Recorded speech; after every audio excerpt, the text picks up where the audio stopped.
Right, how's it going, everyone? Today's Instagram Live. It's going to be with Erik Nugshots. Super excited about this one. Just kicking this off. All right, how's it going, everyone? Thanks for joining us. Today's Solventless Q&A going to be with Erik Christensen, otherwise known as Erik Nugshots. All right, getting him in my water.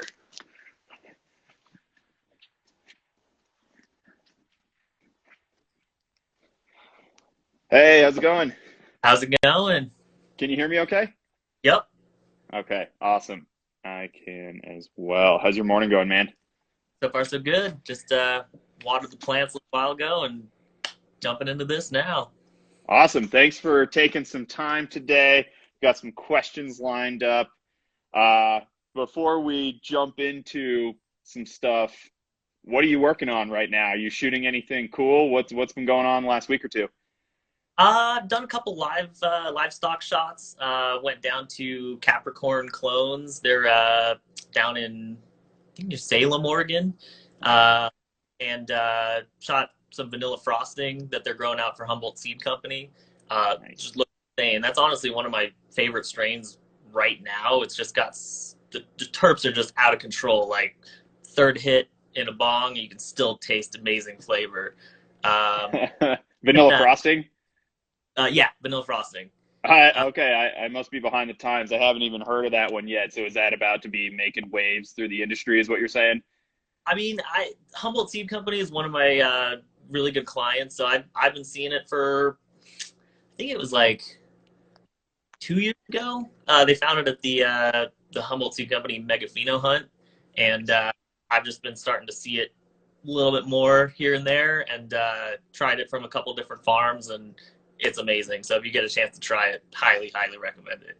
Okay, awesome. I will. And for everyone who's tuning in, thank you for joining us. I say this every time, a couple times throughout each episode.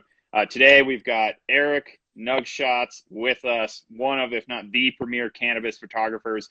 The full episode will be up on Instagram right afterwards and on YouTube in a week or two if you cannot watch the whole thing. So Erik, tell us a little bit about yourself. When did you get into cannabis photography? So I got into cannabis photography about 2009 was the first time I shot cannabis. I've been a photographer. It was like 8 years old when my dad first put a film camera in my hands, and then just kind of been a hobby ever since. And then yeah, 2009 hit. It was actually around April that I shot my first picture. Um, Nice. it was some crazy looking GDP, just dark purple, smelled it. I'd never seen purple weed before, and being a photographer already, I was like, I want to try, try shooting this. Hmm. And long story short, like the pictures just turned out semi okay. It was kind of my first experience, like with the depth of field limitations of macro photography. It was just super shallow. There was nothing in focus, and Yeah. I was like, "What's going on? How do I get a better picture? How do I get more in focus?" And kind of went down the rabbit hole of focus stacking, and throughout the next couple of years, just kind of slowly iterated my setup, got some flashes. Hmm.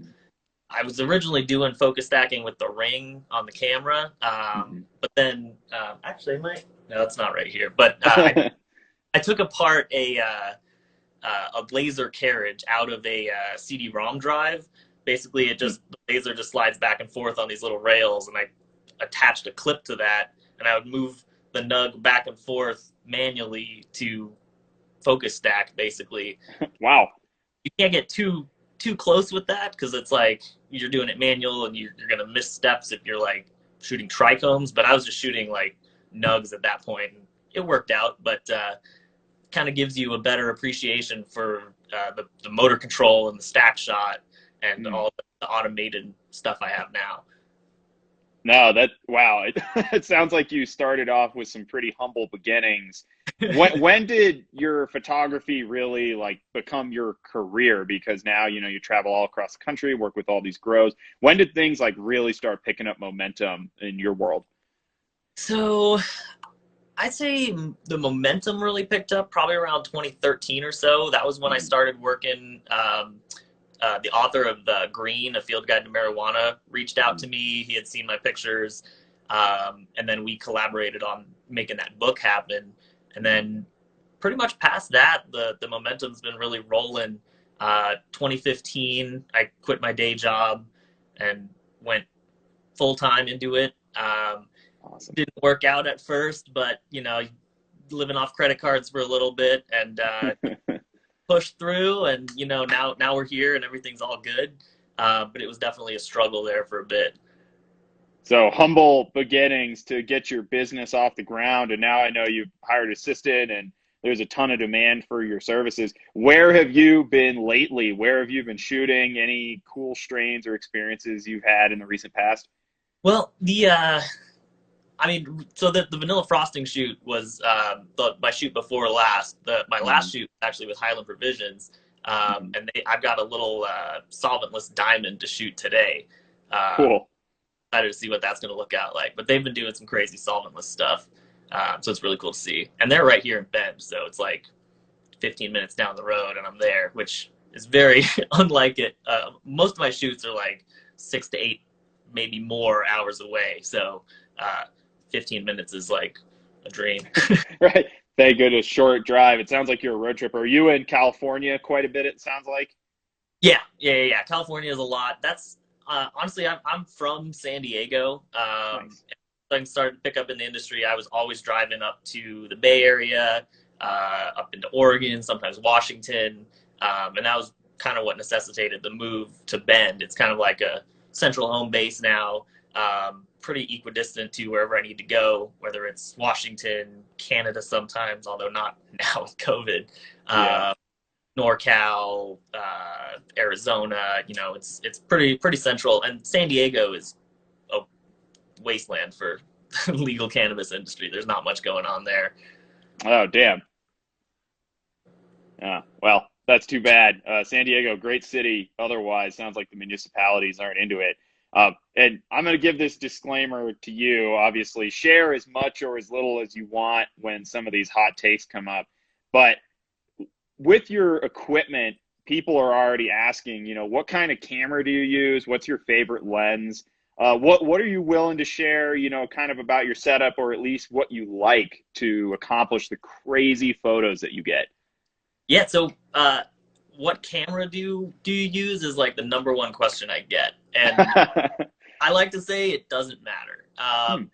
It's all in the lenses and the lighting, and honestly, the subject matter. Like those all factor in huge. You could use any camera you want, really.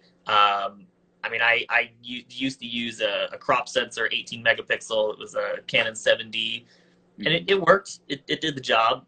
The crop sensor actually gives you a little bit more out of your macro lens, just because it's not a full frame. You're cropped in on what that lens is projecting. Mhm. Now I use a Canon 5 DSR, 50 megapixels. It's Wow. so much quality. Like when I first stepped up and started editing those 50 megapixel coming from the 18 megapixel, it was like twice as much time spent on every picture just because there's so much more detail there. Um, Wow. Lens I use most of the time is the Canon MPE 65 millimeter. It goes from 1x to 5x, and it's like the sharpest lens I own. It's insane. You can just zoom all the way into 100%, super sharp. Uh, Kind of spoiled me going through my other lenses, even if like it's not the same detail. Um, and then the other big key in my studio is the stack shot, and that's Mhm. my macro rail. It's comes with a little rail, a little control box, and it just allows you to do all the stacking like Mhm. really precisely. It'll go down to one micron, so like you can have the camera move 1 micron between pictures. Whoa. Uh, it gets a little like I have to shoot at that level when I use my microscope objectives. especially the DX. And the stack shot, you're just kind of pushing the limit. So I actually got it's like an industrial rail. I got it off of eBay. Some guy was using it to, like, I don't know, do something with DNA, like really, really precise. Wow. So that's down to 0.3 microns per step. So that's what I use now on my, like, really microscopic work, and the stacked spins where it just needs the absolute maximum level of precision possible. Wow. I mean, literally scientific grade gear. And when you're shooting some of these, I think what people and what I learned when you came out and, we're shooting with Alex is that so many pictures get taken for those little clips that you post on Instagram. I mean, for some of those, how many individual pictures are actually being taken for some of those focus stack micros? I think people would probably be blown away to hear some of this. So for the normal, like, stacked just one picture, sometimes up to 400 pictures go into My God. 400 pictures, somewhere in that range. And I'm just like, I'm used to it now. It's like I'll take thousands and thousands of pictures every shoot. And it's like, it's kind of excessive for a normal photographer, but it's the name of the game with stacks. And even if with 360s, like for my spins, it's 160 pictures to make up the full spin, basically a long time lapse.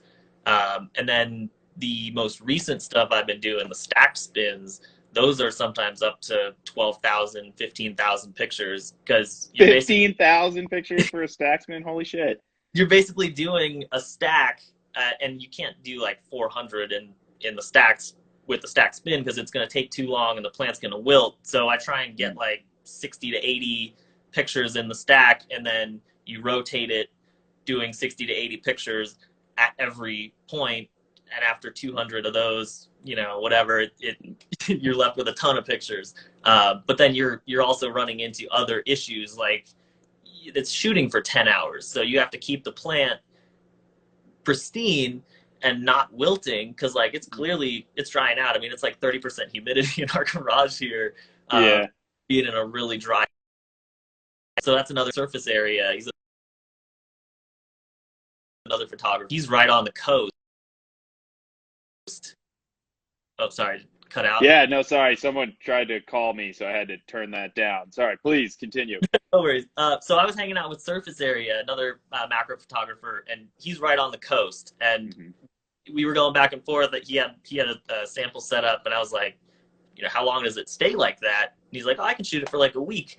And it blew me away because mine are drying out immediately. Like, I did a time lapse of 48-hour dry out, and it was just gone. So the climate really, really has a huge effect on what you can do, and you got to kind of fiddle with, making the best shot possible with where you're at. Do a lot of your clients also ask you to shoot hash? Because, like, when you came out and shot with us, you're experimenting with the jams that kept running off your tool. Are you mostly doing flower? Because I think that's obviously where you made your namesake. But what about hash? You shoot a lot of that as well? I have, not nearly as much as flower. It's kind of a joke with hash makers, like they don't really want me to shoot it because you see everything. Even if it's like the best hash ever, you're gonna find like one stalk or one little speck of plant material or something. It's just it happens. So it's kind of a joke, but most hash is really fun to shoot. Again, it's really tricky because it can grease up with the temperature if it's too high, and it's all strain dependent. So some strains are a lot more stable than others. Sometimes you shoot a stack and it ends up being a time lapse of it greasing, or like, it's with the jams, like you said, they're so runny that if you try and do a stack, it's just like blobs out. Yeah. I've heard of some interesting like ways of using cold to try and limit that, but I'm still experimenting with that. Haven't nailed that yet. So it's really interesting. It's never the same. There's so much variation. It's always a challenge to try and nail it and get the shot. No, that's awesome. And after this interview, we're going to start posting some of those pics and videos that you took with us so everyone can tune in and see some of the macros that Erik took for us. Cool. That's really cool to see. We're really excited to share that. So I've got a list of some questions on here. And if anyone who's tuned in has a burning question, you can ask it. There's a little question box right at the bottom down there. I'll try and get through some of those. But I think what probably a lot of people don't understand is how much you actually understand about trichomes and cannabis. I mean, what are some of the biggest things you've learned about cannabis after doing macro photography for so long? I mean, you must know so much about the plant itself, seeing it at that level. It's really interesting how much I've learned over the years. Like, starting out, I didn't have access to like pristine cannabis. Like, I would just go to the dispensary, pick up dry flowers with my own money and shoot them when I got home. The first many years of shooting cannabis was for me. And at that point, there's a lot of damage that's happened. Like, it's been handled, it's been trimmed, it's been in a bag, it's been shaken up in the dispensary, because this was back in the medical days where it wasn't prepackaged. And in Oregon, it's still like that. So it's pretty awesome. But yeah, you'd zoom in and you'd get headless stalks, and you'd get trichomes that are smashed on other trichomes that popped, and like it was hard to tell what was going on. It was just kind of a mess. And then once I got to shoot live strains, got the trichomes are all shriveled up, and really started putting things in perspective. Oh, you back? Yeah, looks like you had a little connection issue, but it looks good now. Okay. Any luck?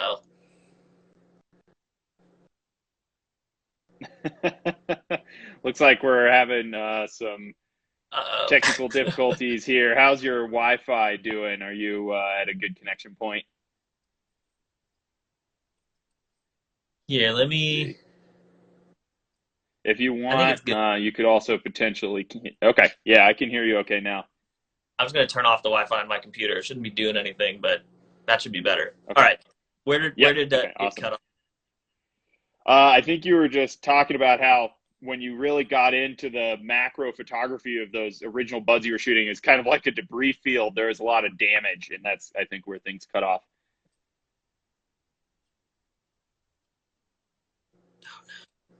Oh, well, thanks everyone for bearing with us.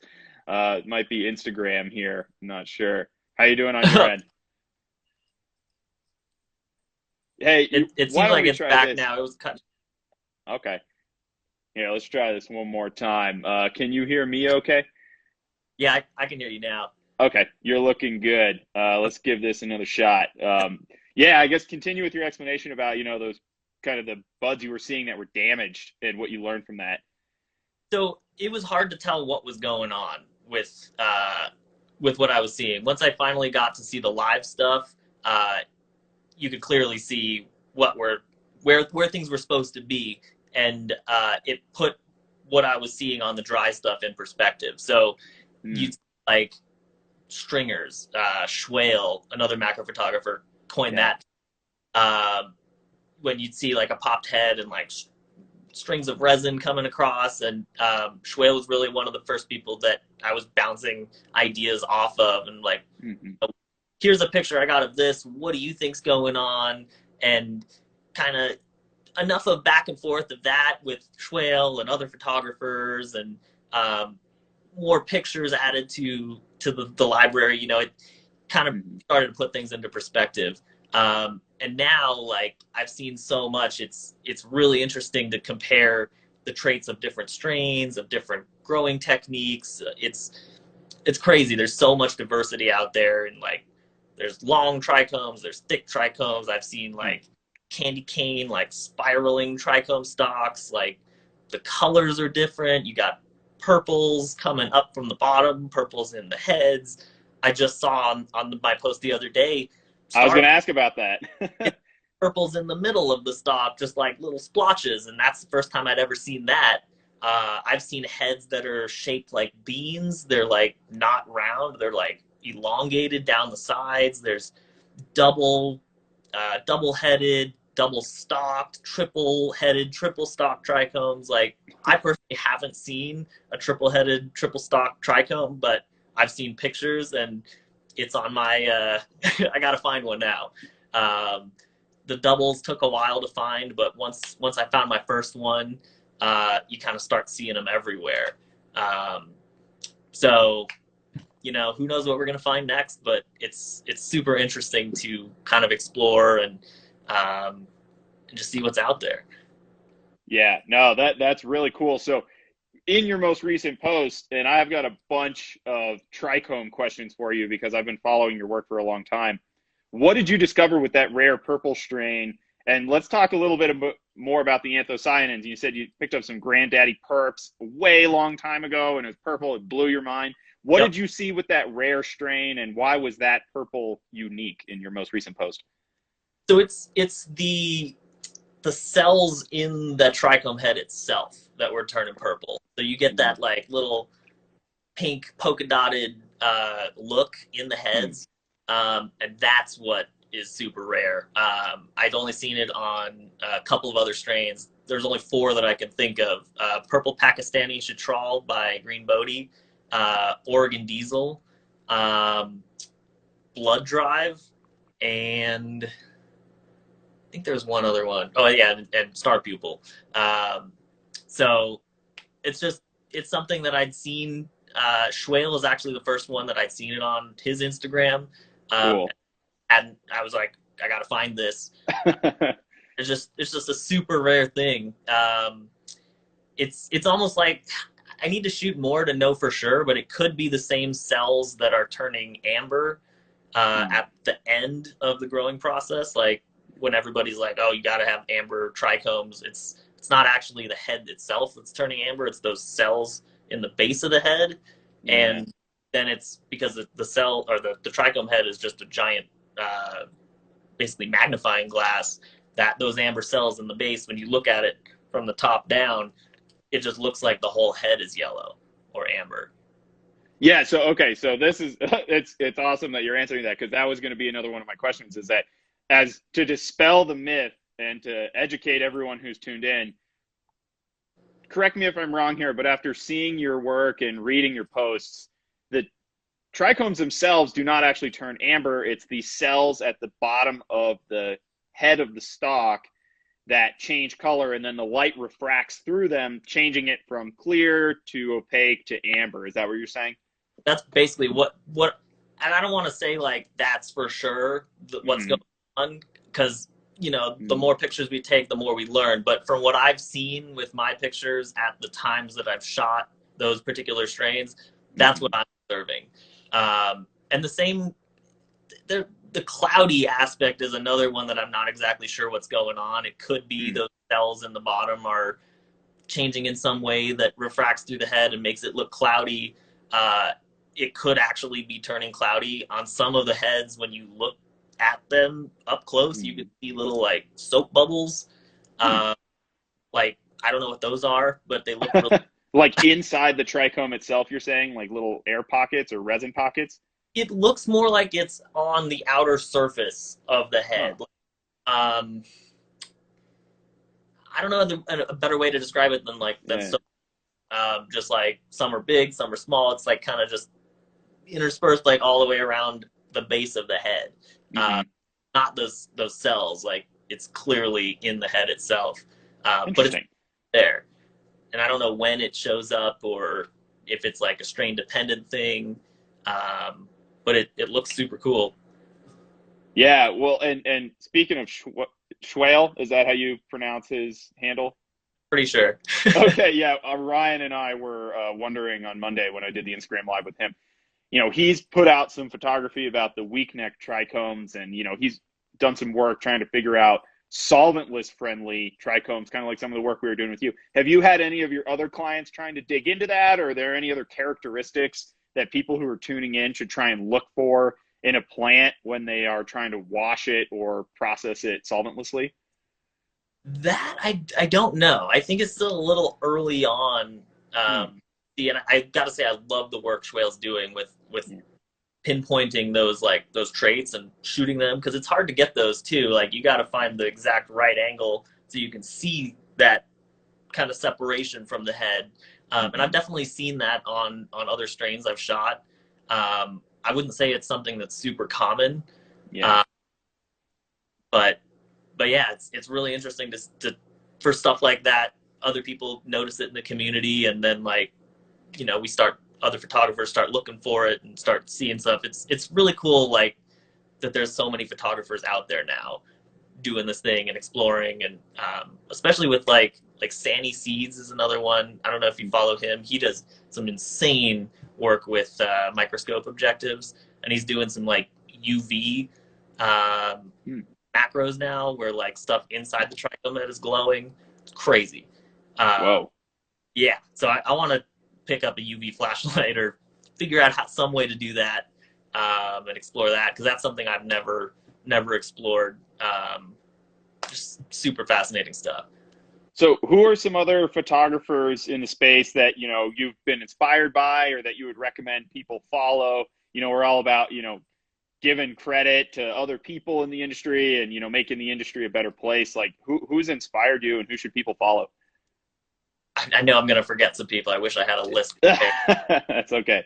There's so many. I mean, Schwale, things from Stein Farm, Candid Kush, Surface Area, Sandy Seeds, my newer guy, but he's one of my just friends that lives in Bend. Someone just said Doobie Duck in the chat. Doobie Duck's an OG. Nice. Robert Clark, Todd McCormick, Beer Goggles is another one that he's an OG. He's been doing macros for a long time, and also a super talented hash maker. Awesome. Let's see. Oh man, Mr. X Strain Hunter is another one that's been doing some insane macro work with objectives, like long exposures with objectives, like 100x stuff, and I'm like, it's like melting my brain trying to figure out how he's doing some of this stuff. Same with Sandy Seeds. When you say a macro objective, what does that term mean? Educate me, because I don't really know. For sure. So basically, it's a microscope lens. So okay. It's designed. It's just called an objective. It's just designed for going on a microscope. And there's, without getting too technical, there's a couple different types of microscope objectives that are optically set up for different types of microscopes. And basically, I just have one that works with my lens. So you can just screw it on the front of the lens, set it at 200 millimeters, and it just works as if it's on a microscope. And then you have to shoot, like, it's with like my 20x, you need like 50 to 100, sometimes more pictures just to get one trichome head in focus. With the 50x, it's sometimes up to like 400 pictures to get a trichome head in focus. It gets kind of insane. Wow. That sounds really intense. So there's obviously still a ton to learn, and that you and some other photographers are like really pushing the boundaries right now. Yeah, I mean, I'm not pushing the boundaries on the microscope side as much as some of these other guys are. It's really cool to see, and it's really inspiring me too. Like with the UV stuff, I want to get on that. Well, what do you think? You know, there's so much left to learn, obviously, but what do you think we're going to learn from this kind of photography over the next 5 to 10 years? I mean, clearly we've learned a lot already, but do you have any insights or any future predictions about where cannabis, you know, macro photography is going to go?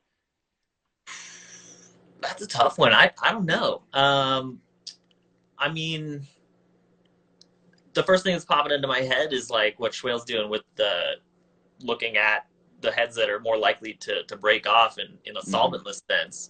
I mean, seeing stuff like that, maybe some interesting, like with that star pupil, there's actually purple or pink little dots in the heads. Yeah. I would assume that's going to make pink hash, because those pink colors are actually in the heads. So right. seeing stuff like that, like when there's interesting colors coming out in the hash, that could be a great avenue for seeing what's going on. I don't know. It's going to be interesting. Holds. I'm just ready for it. No, that's awesome. I am super excited as well. I'm going to go ahead and start sprinkling in a couple questions in here from the audience. I've been blabbing on for a while. And again, said this at the beginning for everyone who's tuned in. We got Erik Nugshots with us, premier cannabis macro photographer. Dude's a legend. If you can't catch the full episode, make sure to watch it on Instagram after this. We'll have it up, and on YouTube in a week or two. So if you didn't catch the whole thing, make sure to listen to it. Tons of good info in here. So Rosin Evo is asking, what's been your favorite strain to shoot? That's a great question. Man, that's so tough. First pops into my head is GMO, just because the heads are so resilient. Like, I remember the first time I shot it, just touching the heads, you can really feel the differences. Like, some are greasy, some are sticky. The GMO that I shot was like sandy. Like, you could feel the heads not popping in your hands, like after just touching the live plant. And wow, that translated to most of the trichomes, like all of the trichomes, being perfectly intact on the plant, which is something that's really tricky. Because I mean, trichomes are super fragile. The plant has to grow for 4 months. Those trichomes have to be untouched during that whole time. I mean, if a bug lands on it, potentially it could pop up.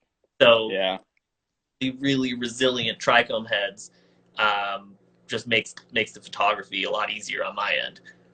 So that's probably also why GMO has been an absolute staple strain in our community, in the solventless community, because it washes so well.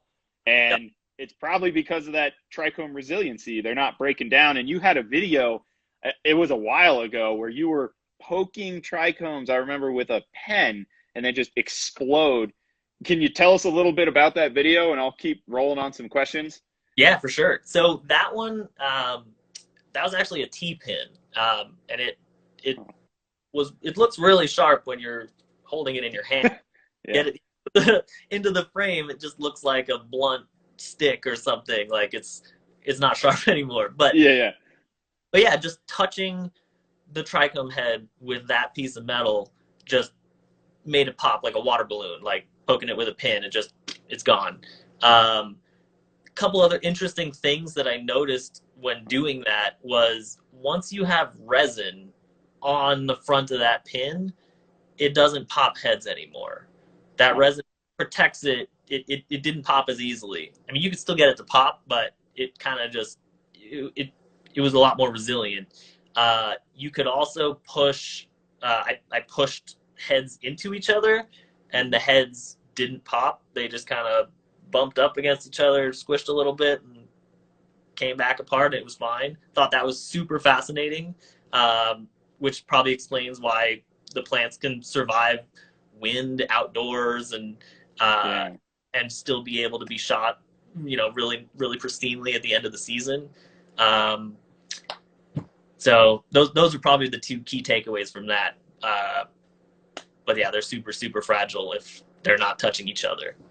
Yeah, that's crazy. And that just makes me think, because I've seen a lot of, or not a lot, there's some macro photography out there of CBD trichomes, and I'd love to learn if you've shot much of that. But you've got a lot of CBD plants that are like field hemp being grown in greenhouses at best sometimes, not a lot of CBD being grown inside. And those trichomes are like ultra tiny, and they're not the bulbous head, I think I forget, bulbous head, capitate stock. I'm getting my terms wrong here, but it's like all these super refined indoor strains that have these giant delicate trichomes. But then your CBD strains, maybe because they've been outside and they endure more abuse, they have to have smaller, tougher trichomes. I don't know, I'm just kind of theorizing. Do you shoot a lot of CBD?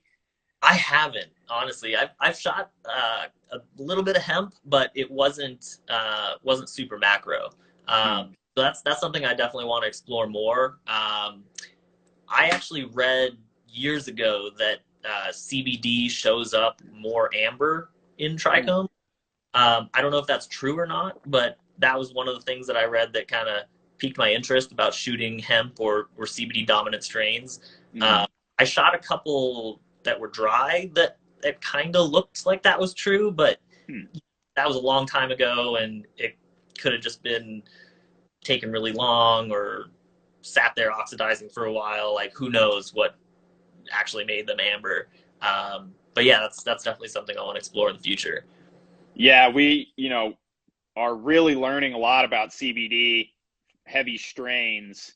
And I think as Guy Rocourt from Pop and Barkley took pains to point out that hemp and cannabis, they're the same thing. They're just divergent lineages of the same plant. So I'll be really curious, if you start posting stuff about CBD, if you ever get a chance to shoot some of that, please tag us because we'd love to see it. Because a lot of the CBD strains, they sift really well, but they don't wash really well. And it's a little bit of a mix up. And again, those trichomes are like 10 to 20 microns high, whereas I feel like a lot of the trichomes that you shoot on these like gorgeous plants, they're like 100 plus, for those first washes, those first pulls. They're so much bigger on these like premier THC strains. Yeah, I mean, do you notice like in the hash, because you're using different screens and stuff, like can you see the distribution of the head size like trending smaller versus the THC strains? It's a great question. I wish I could answer that. Maybe Foxtrax, who's in here and who we've had on the show, who is one of my go-to CBD experts. Man, if you've got any comments on the size of the CBD trichomes being different, please comment because I'm sure everyone would love to learn a little bit about that. But yeah, that's pretty cool. I'm gonna go ahead here. Got a little off track, but that was really cool. Let's see. Oh man, there's so many in here. All right, so we talked about one of your favorite cultivars to shoot. What about one to smoke? What kind of strains are you smoking on personally lately? And do you grow? Just to tack on to this, what is your personal cannabis preferences? What do they look like? So I like the fruitier kind of strains, Skittles, the Forbidden Fruits, the Tropicana cookies, that kind of stuff. I love also the gassy side. I've been really loving Deadhead OG lately. Uh, I mean, OGs in general, always classic. GMO, of course. Mhm. The gassy side is just gotta have the gassy side. Um, and as far as growing, I've grown a little bit in the past. I've got a couple outdoor plants growing right now. Got a little back, not great, but kind of gets shade half the day. So I'm gonna make hash with them this year. It'll Nice. be first time trying that, and then I'm stoked I got the press because that's where it's really gonna come in handy with my little outdoor grow. So I'm not Sweet. expecting much, but I've got some squirt in there. I popped some of those from seed from Humboldt Seed Company. That one is Blueberry Muffin by Tangy, and Ooh, that sounds good, man. plain orange terps. That's another one that they found. Humboldt Seed Company found at the Megavino hunt along with the vanilla frosting, and it's just unbelievable. Um, it's kind of in the range of like the forbidden fruit Mm-hmm. and trop cookies, but it's kind of got like slightly different orange terp on it. I saw it. There was one farm that had it at the Emerald Cup. I want to say last year, and it was unbelievable. So I'm really hoping that strain blows up. If you come across that one, definitely check it out. Okay, I will, and let us know when you start pressing some rosin on your helix, how it I, starts coming out. Have you made any rosin on it so far? yeah, definitely. Like just with nugs I've got sitting around, and I mean, the flower rosin's good. It's cool to like try and Mhm. figure it out and like what temperature presses best with what strain. Definitely had a lot of like kind of burnt tasting rosin, but I'm Yeah. figuring.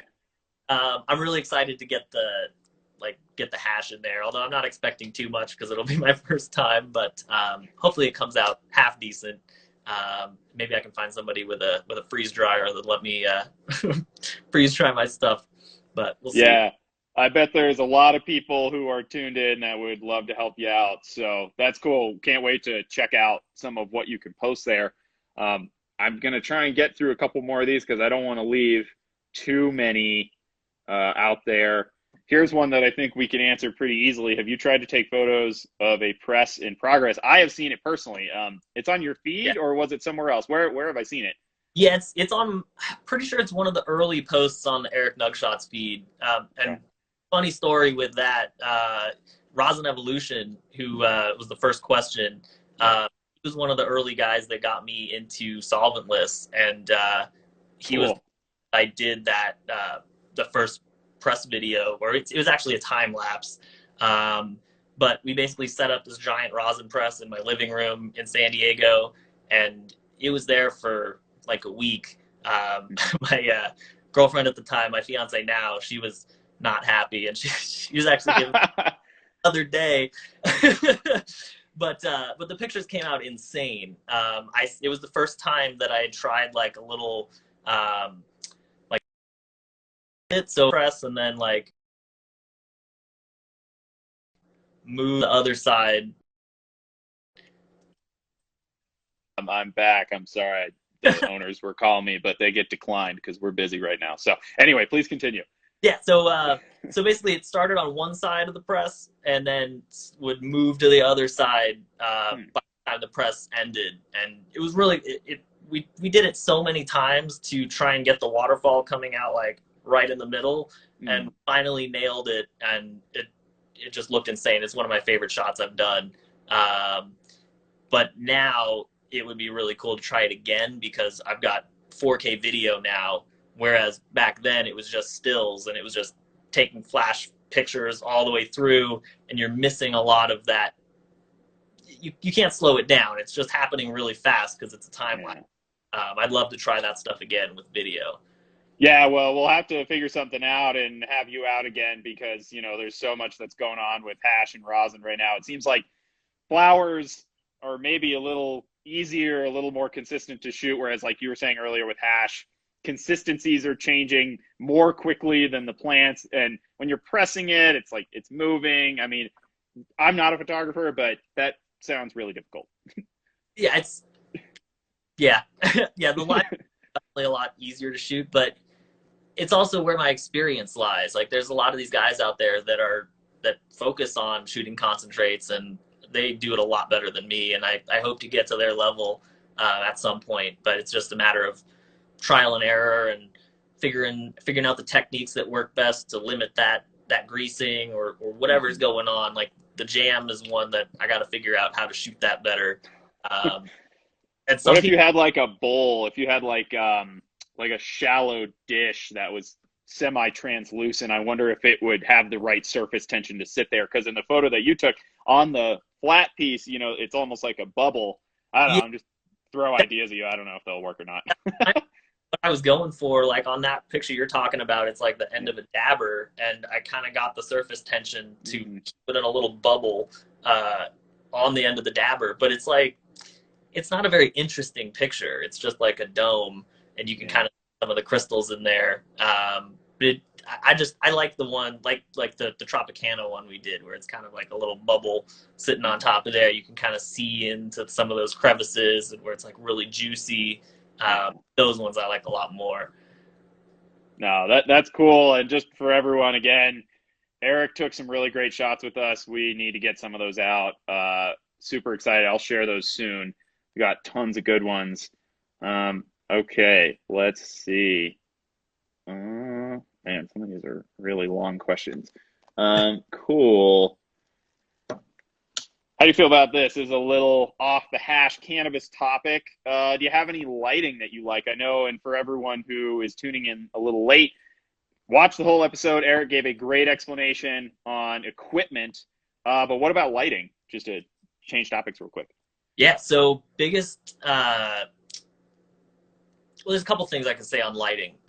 First of all, flash, if you're trying to get really, really in there with macro, flash is probably the best thing you can get because it's a lot of light. You're blasting it with light, and at the macro level, you need a ton of light in order to get things to show up. Or you need to do a long exposure if you're doing constant light. And the problem with macro is that there's a ton of vibration.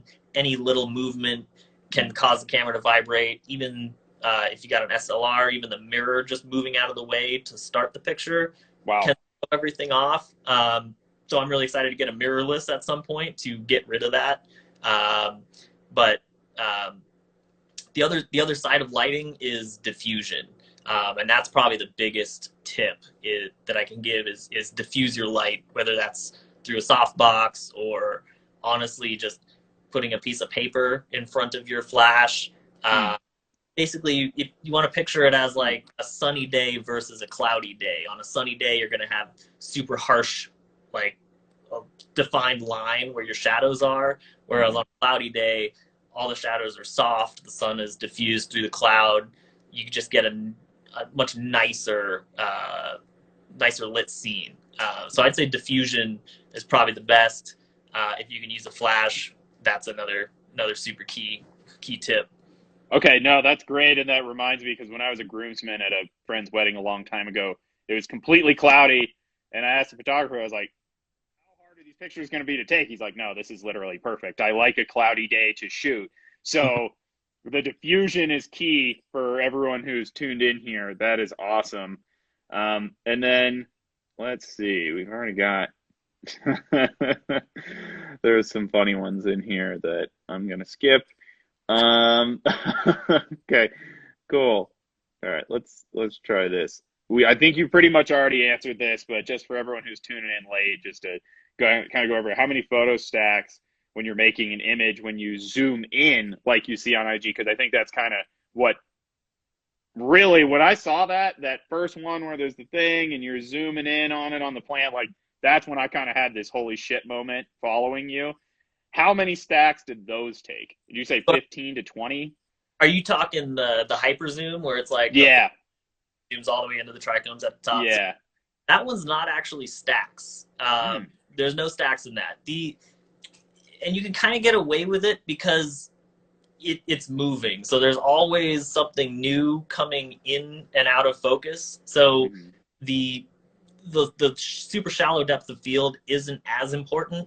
But it's still like this, if I could stack those, and I want to try eventually, but it's just so much longer time investment and the plant is wilting. So you gotta shoot those as quick as possible. So basically it's just a series of 360s, and then I'll zoom in a little bit, do another one, and then repeat that process all the way in to the macro level, and then I'll combine them all in After Effects after the fact. So that's a lot of post-production. Probably the vast majority of the work on those is editing in the computer, manually aligning differences between zoom levels, and just trying to make it look as perfect as possible. And sometimes you can get it perfect. Other times I spend days just making small changes, trying to get it to blend perfectly. I'm a perfectionist, so I agonize over that stuff, probably to a fault, but I don't know. I got to be proud of it before I'll let it out. So sometimes it takes forever.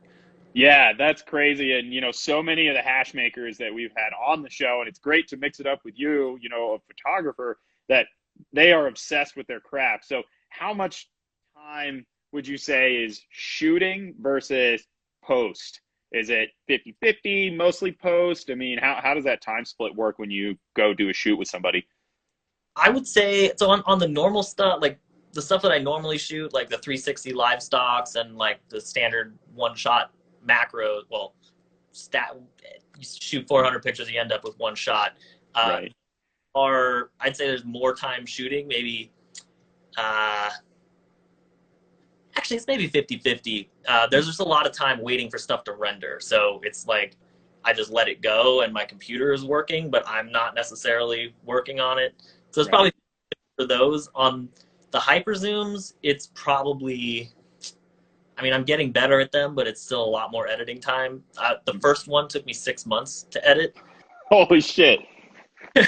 Just because I would come back to it, I would play with it for a little while, I couldn't get it to work, and then I'd like get fed up and drop it for a little while, and then I'd come back in a week or two and try it again, couldn't get it, and then finally after 6 months of trying, I got it. And then the past that have taken a lot less time, but it's still weeks, sometimes months. Like if it goes together quickly, then it's good. But if I'm like just constantly fiddling with trying to get that transition perfect, because the biggest thing is when you're in the macro level and you're zooming in more, your depth of field is getting cut in half. So when you're blending between things that have like half as much in focus as the first set, it gets really tricky. You can really see where that transition is. So it's finding where that perfect point is, where the trichome comes into focus in one and goes out of focus on the other, and you can blend them perfectly together. And when it works, it works. So sometimes it doesn't. Wow. Well, I'm just seeing the comments right now. Everyone is just going, damn, like that's so much work. So okay. So just so everyone, to kind of sum that all up, a ton of post work has gone into this. And especially it sounds like the learning process. I mean, was there any time that you like hit a breakthrough, like when you nailed that zoom, or where there was a moment where you're like, okay, I think I've really taken a big leap forward here? Is it a lot of experimentation with your software and your camera? Yeah, it's definitely a lot of experimentation. I would say that when that first hyper zoom like really came together, it was like a super big moment for me, because it's been like 6 months of struggling with this thing and not giving up. And honestly, like that was the last really big one that I figured out like pretty much all on my own. I wouldn't say it's all my own, because like I watched some tutorials on YouTube about how to do hyper zooms and kind of applied those to my own process and stuff. Then Video Macro started doing the stacked spins and totally inspired me. But I didn't want to like hit him up and be like, yo, how'd you do that? Try it myself first. And after I tried it a couple times and kind of got it, I hit him up and was like, yo, like, you want to nerd out a little bit, bouncing some tips back and forth. And he was super helpful and gave me a couple things that really took those to the next level. So I got to give a lot of credit to him on those stacked spins. And if you guys don't follow Video Macro, highly recommended. I think I forgot to mention him before, and I also forgot to mention Dave's Not Here, man. He's an incredible. Yeah, he's with us right now. I've been following him for a while. He does a lot of great photos locally. Yeah. Do you do any shooting like outside of cannabis? I'm sure you do a ton. Like Dave does a bunch of hummingbird stuff, which I've got a little hummingbird feeder right on my patio, and I watch them all the time, and they're fascinating. Are there any other photo subjects that you're particularly keen on outside of cannabis? I've been really diving into the astrophotography lately. I've done a lot of photography in the past before coming to cannabis. I was the assistant photo editor at my college newspaper, did a bunch of photojournalism. Sweet. Had a little press pass that would like get me past the fire lines when we had fires in LA. So like got to go in past where everybody was allowed and shoot fires, which was super cool. I was doing off-road racing photography for a while, right outside of high school. Me and my buddy would go out to all the races in the desert. We'd go down to the Baja 1000 and 500 and just take pictures. He would shoot video. We had a little site where we'd sell prints, and we put together a DVD. But yeah, now astrophotography is my kind of side thing that I'm playing with, and it's really similar because I've got a star tracker, which kind of like the focus stacking rig. It basically counters the rotation of the Earth, so the stars stay in the same place in the frame and don't move. Only if you just put your camera on a tripod, you're going to get star trails if you do long. So it's really similar with the precision needed for macro. Like I have to align it perfectly with the North Star. And actually that's not even true, because the North Star is like just slightly off of where the actual North Pole, where everything around is. You're going to have to adjust to exactly that point. So it's really interesting, like doing long exposures, and there's a stacking element to reduce noise. You got to have your camera like perfectly aligned, or the stars are going to move. And then it's also the invisibility aspect of it. Like shooting Andromeda, you physically can't see it until you do like a 3-minute long exposure, and then this galaxy comes out on the back of your camera. And it's mind blowing. So I'm really nerding out on that right now. Got a long. That's awesome, and I'm sure it's extra interesting after you've taken a good dab or two, and you can get out there and stare Like, through your camera. yeah, just sitting there staring up at the sky for hours on end. It's great. That's awesome. That's great. So we've got about 5 minutes left. Last reminder here with Erik Nugshots. Make sure to watch the full episode on Instagram afterwards or on our YouTube channel. Erik, where can people find you and your work? I'm sure most people here are following you. And do you sell merch or anything? I'm really slacking on the merch side of things. I need to get on that. I'm working on a print site, so that's hopefully coming really soon. I was really hoping to get Awesome.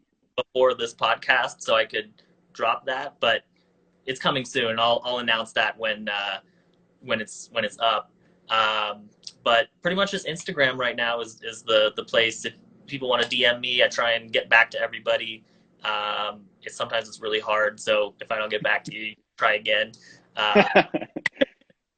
But yeah, Instagram, Erik.Nugshots, and the @Nugshots account. We're starting to post there again too. Cool. So if I had a grow and I was interested in having you come out and doing some photography for me, do you travel out and, kind of like the services we were talking about? Is that how you usually get booked up, or what's your game plan for people that might want to employ your services here? Yeah, pretty much just shoot me a DM or shoot me an email, erik@nugshots.com, and we can go from there. Pretty much, if you can give me like a month, that's usually ideal. But if something comes up quicker and I got some time, I'll try and make it happen. Cool. Yeah, I love being on the road. If I got to drive 16 hours to get to you, it's all good. Okay. Yeah, that's a nice long drive. So my last question for you is for everyone who's tuned in who wants to be a better cannabis photographer or is trying to learn, what tips or advice do you have in the remaining couple minutes we have here to pass on for people that are trying to get into it or trying to improve their craft? I guess just keep messing around. You just got to kind of make mistakes and figure out why those mistakes happened and correct for them. Like for me, it was just that was pretty much all it was. I would just start messing around. Something wouldn't work out. I would try and figure out what went wrong, and then repeating that process over and over and over and over again gave me a really strong background in macro. And I mean, just photography in general. Like I've been doing that with a bunch of different aspects of photography over the years. So it's kind of all just compiled down. So I just say, just keep being creative, and just keep messing around and just figuring stuff out. And also there's a ton of photographers out there now doing this. Like I was one of the only ones. I had Schwale to bounce ideas back and forth with. But now there's a huge community of photographers, and everyone's really cool, and we're happy to answer questions. We're not going to hold your hand through everything, but if you have that drive and you're putting out good work, and you're just stuck on something, like hit us up, and we're happy to help. No, okay. Well, that's awesome. For everyone who's trying to do it, that's great advice, and it also mirrors a lot of the advice that we've gotten from the hash makers on the show, who say that they have screwed up so many batches and it's taken them so long to get there that just keep working hard and don't give up. So okay, yeah. Awesome. Much of a fight losing a bunch of hash. Yeah. Right. And just for everyone who's tuned in here at the end, Erik said that he's been doing this for about 11 years now, going on 12. Yeah, cannabis specifically 10 years, and then photography in general probably 20. Yeah. So takes a long time to get there, and just like Dave said in the comments, it's a long process. So it's pretty much going to kick us off here in about a minute. So I just want to thank you for coming on the show. If anyone wants to get Erik's awesome skills at their lab or their grow, make sure to DM him, on Instagram, or hit him up, Erik with a K at nugshots.com. Was that right? Yep. Okay, awesome. So get in touch. Thanks for joining us. We will have this episode up soon. And next week's guest is going to be Colin Palmer with Vessel Life Sciences. Great dude, great hash maker. We got a lot of cool guests coming up too. So thank you, Erik. I really appreciate you coming on. Thank you. All right, cool. I'll talk to you later, man. All right, have a good one.